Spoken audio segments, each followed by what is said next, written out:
En enseñanza bíblica nos dedicamos a estudiar la Biblia, a entender la introducción, el autor, el propósito, todo para que tengamos una perspectiva para poder entender cada libro de la Biblia, y cuando nos toque que leer ese libro, pues podamos tener más o menos las ideas de introducción, las ideas del tema, las ideas del propósito, para que así podamos de una manera tal vez más práctica y fácil de entender lo que estamos leyendo. Así que hoy nos toca estudiar el libro de Segunda Tesalonicenses, o la segunda carta a Tesalónica, donde Pablo nuevamente vuelve a hablar de la segunda venida de Cristo. Así que espero que hayas entendido la primera carta.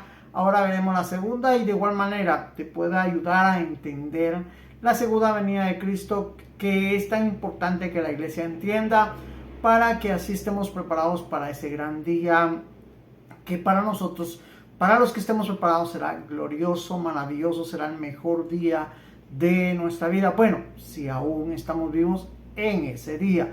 Así que iniciamos con nuestra lectura bíblica. Capítulo 2. Manifestación del hombre de pecado. Pero con respecto a la venida de nuestro Señor Jesucristo y nuestra reunión con Él, os rogamos, hermanos, que no os dejéis mover fácilmente de vuestro modo de pensar, ni os conturbéis, ni por espíritu, ni por palabra, ni por carta, como si fuera nuestra, en el sentido de que el día del Señor está cerca.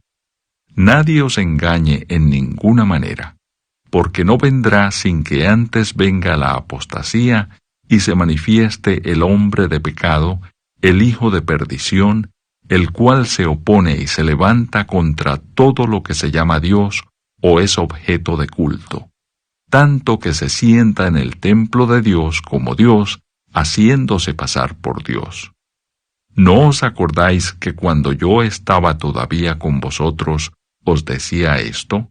Y ahora vosotros sabéis lo que lo detiene, a fin de que a su debido tiempo se manifieste, porque ya está en acción el misterio de la iniquidad, solo que hay quien al presente lo detiene, hasta que él a su vez sea quitado de en medio. Y entonces se manifestará aquel inicuo, a quien el Señor matará con el espíritu de su boca, y destruirá con el resplandor de su venida.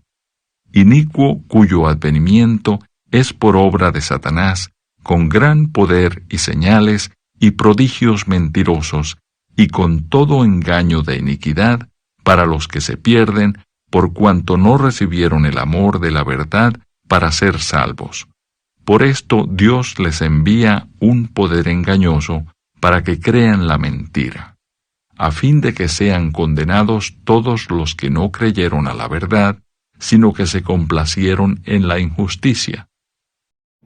El título de nuestra lectura bíblica dice la manifestación del hombre de pecado. Digamos, acá nos está dando como que una idea a un hombre. Ahora leamos para ver si el título se pega a lo que estamos tratando, o lo que Pablo realmente quería que nosotros entendiéramos. En el verso 1, Pablo dice que respecto a la venida de nuestro Señor Jesucristo y nuestra reunión con Él, os rogamos. Digamos, Pablo empieza a introducirse, como les digo, de una manera de ruego, de una manera de súplica, de una manera donde nosotros primero tenemos que entender que Él no está imponiendo algo, no está queriendo como poner una ley para nosotros, o respecto a que Él quiere que nosotros de cierta manera procedamos, sino que lo que Pablo está diciendo acá, que esa venida, de cierta manera, si nos está rogando, es porque quiere que pongamos la atención adecuada, es porque quiere que no ignoremos ciertas cosas, es porque realmente el objetivo de Él al transmitirnos la venida del Señor a esa reunión es para que nosotros de cierta manera no cometamos los errores que pasó en la primera venida. Digamos, en la primera venida, recordemos que a Israel le fue anunciado de que Cristo venía. La Biblia nos muestra que Israel, la mayoría de Israel tropezó, no entendió la primera hasta la fecha. Hoy en día en ese país se habla de que no ven a Cristo como el Hijo de Dios, no lo reciben y lo ven como un profeta, de tal manera que para ellos no ha venido Cristo. Entonces, nosotros hoy en día nos anuncia la segunda venida de Cristo. Digamos, el objetivo del Señor de hablarnos de la segunda venida de Cristo es a la iglesia. Entonces, la misma preventiva, la misma razón por la cual Pablo ruega es porque él no quiere que se vuelva a cometer el mismo problema que se cometió en la primera venida. Y de igual manera, yo así lo entiendo, igual nosotros debemos de cuidar. Hoy en día hay tanta enseñanza y en esta parte casualmente la mayoría lo utiliza para hablarnos del anticristo, que el anticristo es el que Pablo está describiendo acá, pero nosotros necesitamos entender si eso es así. El título que leímos dijo manifestación del hombre pecado, entonces como que se apega un poco a lo cuando se habla del anticristo, pero entendamos realmente cuál es el punto que Pablo quiere que nosotros entendamos de cierta manera, de una manera atenta y dispuesta a poder interpretar lo que la Biblia enseña en esta parte.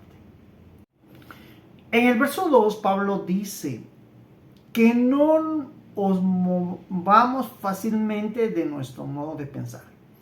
Ni os turbéis ni por espíritu, ni por palabra, ni por carta, si fuera nuestra, en el sentido de que el día del Señor está cerca. Pablo dice, no piensen de otra manera, no crean de otra manera que yo les voy a hablar, porque él dice, aunque fuera nuestra. Yo les voy a hablar una sola cosa, les voy a hacer de entender una sola razón. Bueno, la que el Señor Jesucristo nos habló en Mateo 24, que yo les digo es parecida a lo que nos habló Pablo en la primera carta que ya estudiamos, que empezó si no estoy mal, en el capítulo 4, verso no tengo en mente. Pero ahí lo voy a parafrasear en este momento, porque ahí nos dio a entender que el Señor vendría. Y les conté la revelación que yo tuve y les dije que definitivamente se apegaba a lo que Pablo quería dar a entender. Porque el Señor salía del tercer cielo, al segundo cielo, y en el primer cielo yo veía ese suceso de que los muertos en Cristo eran transformados. Y les decía, es ahí donde está el paraíso, y es así como yo lo percibí, y les conté. Entonces les decía esa. Pero de ahí sucesivamente nos empieza a hablar Pablo lo mismo que Cristo dijo después de la venida. No nos acomodemos, que no somos hijos de la luz. Y ahora acá se introduce que no nos movamos de esa manera que nos explicó en la primera carta. Eso significa que él está diciendo que el Señor Jesucristo, porque aquí también lo vuelve a decir, que el Señor Jesucristo viene, el día del Señor está cerca. Así es como nosotros debemos de verlo, para no acomodarnos, para no volvernos hijos de las tinieblas, para no andar pecando, todo eso ya lo expliqué. Jesucristo lo hizo en Mateo 25, nos habla de todo eso para que nosotros también no nos acomodemos. Como que dice, la forma en que la iglesia debe de ver la venida del Señor Jesucristo es que está cerca. Para evitar acomodo de pecado, para andar pecando, para andar haciendo cosas que no son debidas.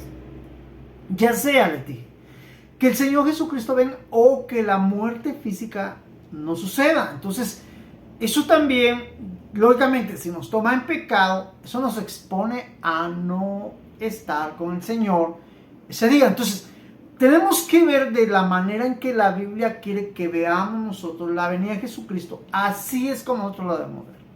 Les decía que la idea que nos han transmitido general, casi que eso ha sido general, de que iba a venir una gran tribulación, que iba a haber 7 años, donde tuviéramos la oportunidad de no sellarnos de eso, daba cierto acomodo que la Biblia lo prohíbe, porque la mayoría interpreta, bueno, entonces cuando yo vea que desaparezcan los cristianos, fieles, oradores, entonces tengo chance.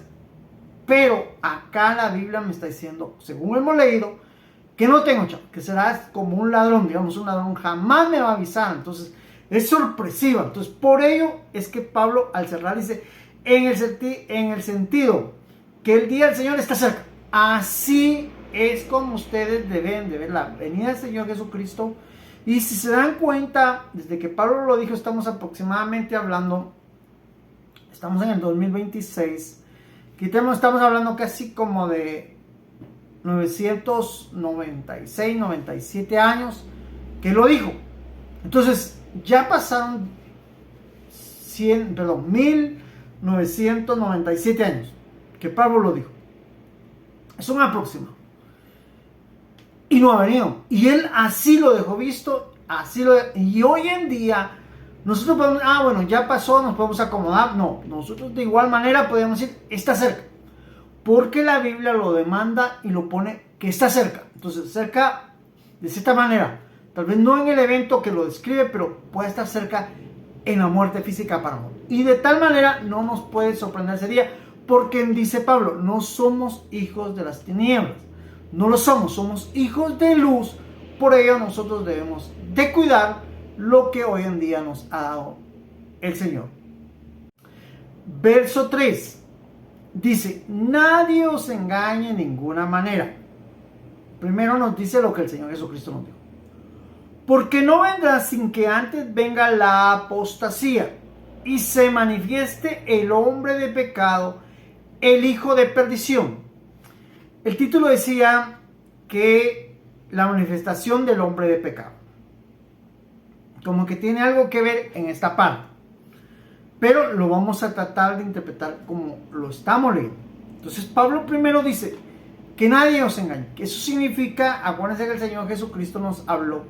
Y vendrán muchos en mi nombre, y vendrán falsos profetas, y vendrán, como que dice, el engaño es una realidad que se ha manifestado y se sigue manifestando. 1.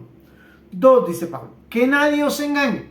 Lo que está tratando de decir él es que hay un acontecimiento. Si se acuerdan, en Mateo dice que mirad la higuera. El Señor dijo, la mayoría interpretan mirad a Israel, y por eso es que todos dicen que Israel es el reloj de Dios, y están viendo, pero no podemos ver a un Israel que está descarriado. No podemos ver a un Israel.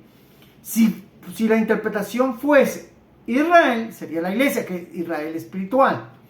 Entonces, no puede ser el Israel de gobierno hoy en día, que lógicamente no está bajo los propósitos de Dios. Si lo queremos interpretar bajo los propósitos de Dios, no es ese Israel. Si lo queremos interpretar bajo los propósitos, entonces sería la iglesia. Pero yo les decía a ustedes, no pongamos la higuera. Lo que el Señor está diciendo en esa parte, les decía, es como ver un durazno. Digamos, el palo de durazno florece antes de dar fruto. Entonces, el Señor Jesucristo nos dijo que vendría el engaño, nos dio a entender, y mirad la higuera, nos dijo. Entonces, Pablo acá está dando a entender una base concreta sin mirar a la higuera. Pues les cuento, no vendrá sin que antes se manifieste, dice acá, el hombre se manifieste la apostasía. Primero, la apostasía. Ahora, necesitamos entender qué es apostasía. Según la Biblia, cuando vamos al libro de Jeremías, el Señor acusa a Israel que ha apostatado al Señor. ¿Qué significa? Dejarlo por riquezas, dejarlo por engaño, dejarlo por idolatría. Israel dejó al Señor por riqueza, por idolatría, por pecar, porque algunos los engañaron haciéndoles creer que eran más poderosos los ídolos, y sucesivamente hubo muchas maneras en que el pueblo apostató. Entonces, el Señor viene y castiga a ese Israel por haber practicado la apostasía. Entonces, Pablo dice en esta parte, Pablo está diciendo, miren, así como Israel fue castigado en el tiempo de Jeremías, pues les cuento, antes que la iglesia reciba el castigo, debe de estar como que en el mismo punto que estaba Israel en aquel entonces, cuando vino Nabucodonosor y gobernó o tomó o destruyó Israel. Primero lo tomó y por último lo destruyó. Entonces, esa parte Pablo está diciendo, Pues les cuento, no vendrá el Señor Jesús sin que antes venga la apostasía. Eso significa que la iglesia va a apostatar. Que la iglesia de Cristo, ¿sí? Parte de la iglesia más bien sería.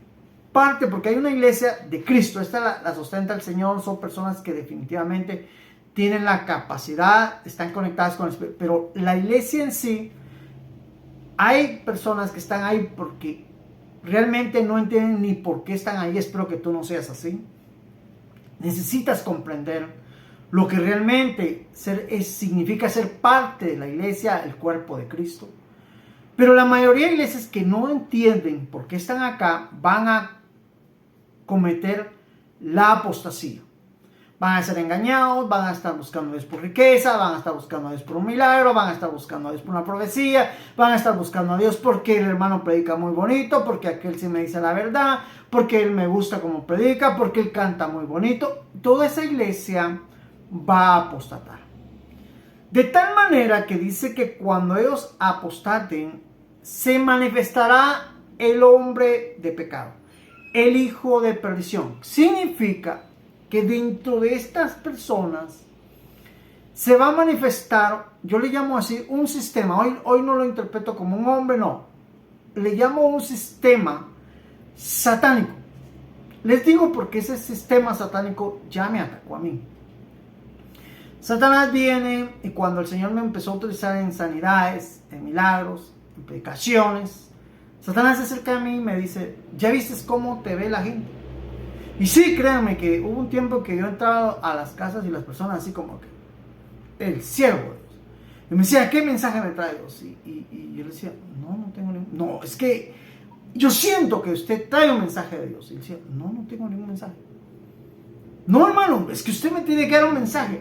Y querían que yo orara por si salían a vender, querían que orara por si salían de viaje, y todo así. Y yo decía, pero ¿por qué hacen esto? Bueno, en ese entonces yo iniciaba en el evangelio y de cierta manera, entonces Satanás empieza, no hombre, si aquí os están a dar ofrendas, y si algunos te van a dar dinero, ponerles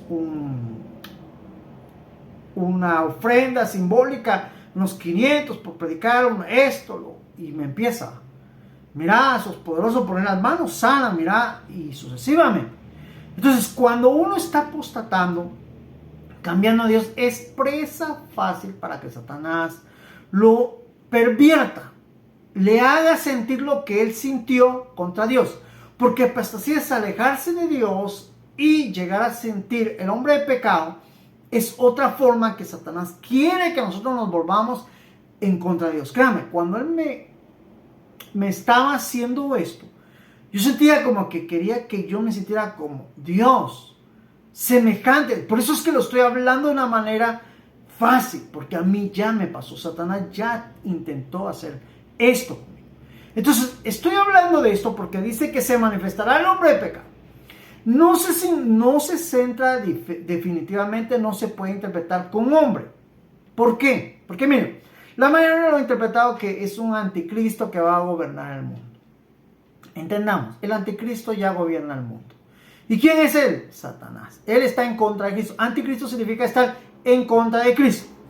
Y este anticristo ha creado el sistema anticristo para que todos nosotros nos pongamos a Cristo. No obedezcamos su palabra. Digamos, si yo le hubiera hecho caso a Satanás, créanme, yo tal vez tuviera dinero, tuviera, no sé, admiración, tal vez tuviera una cadena de televisión, programas, enseñanzas, pero lógicamente de una manera anticristo. Pero esas enseñanzas que hoy en día estoy subiendo no son anticristo. Estas son unas enseñanzas que van de acuerdo a lo que Cristo me ha, de acuerdo a lo que Cristo me ha enseñado, que enseñe. Lo primero que tenemos que entender es que las personas, la iglesia, las personas no son mías. Pero nosotros vamos a ir entendiendo un poquito acá qué va a sentir este hombre, cómo se va a sentir ese hombre, cómo se va a sentar este hombre dentro de la iglesia. No solo este hombre, varios hombres. Esto realmente del endiosamiento, del anticristo, del hombre de pecado, el hombre de perdición, va a ser un sistema que se va a acercar a pastores, líderes, siervos, gente que de cierta manera, como miren, la iglesia no está educada para tratar a los siervos. Lamentablemente, yo se los digo porque yo iba a muchas iglesias, he ido a muchas iglesias a orar, y como soy nuevo y como, bueno, algunos, si es que él enseña, él sale en Facebook, él sale en YouTube. Entonces las personas de cierta manera, miren, créanme, dicen, vamos, digamos que me invitaron para un día de oración, de primicias. Créanme, la gente hace cola donde yo estoy. Y los pastores que están ahí, no pasan con ellos. Créanme, eso a mí, bueno, yo soy el siervo, no. Yo empiezo a que ellos vayan para allá, uno acá, uno allá, uno acá. ¿Por qué hago eso? Porque, primero, los responsables de una iglesia son ellos, son los pastores. Yo solo soy un invitado, yo solo voy a apoyar, yo solo voy a edificación, porque predico, yo solo voy como una manera de apoyo a los pastores, pero yo no voy queriendo ser mayor que los pastores, yo no voy con un punto de decir, ellos no son nada, yo sí soy un gran siervo, no voy con eso. Y ellos lo saben muy bien, y la mayoría de pastores donde he estado se los digo. Así que, créanme, la iglesia a veces también, porque no está educada para tratar con los siervos, entonces hay siervos que se aprovechan de eso. Es por eso que algunos llegan, dividen iglesias, se los llevan, forman una iglesia ellos con esa iglesia que no sabe cómo tratarlo. Y de cierta manera, pues ese es el sistema anticristo, andar dividiendo iglesias, andar robando ovejas, andar haciendo cosas dentro de las iglesias que no nos corresponde hacer como siervos de Dios.